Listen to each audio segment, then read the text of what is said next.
Annemin hayali geldi karşıma, söylediği sözler geldi aklıma.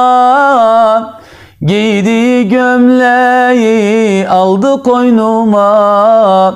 Özledim anne, doymadım sana.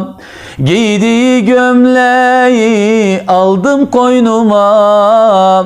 Özledim anne, doymadım sana. Yavrum canım diyerek büyüttün beni.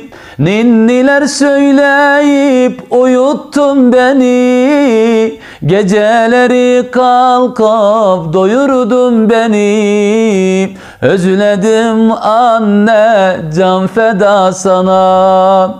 Geceleri kalkıp doyurdun beni. Özledim anne, can feda sana.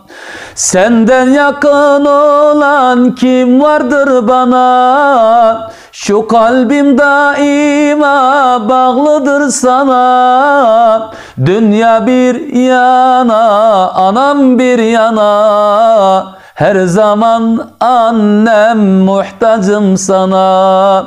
Dünya bir yana, anam bir yana. Her zaman annem, muhtacım sana.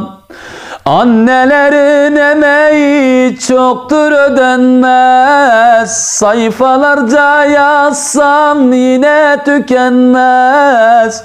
Annem ölse bile ismi silinmez. Her zaman annem, ararım seni. Annem ölse bile ismi silinmez. Her zaman annem, ararım seni.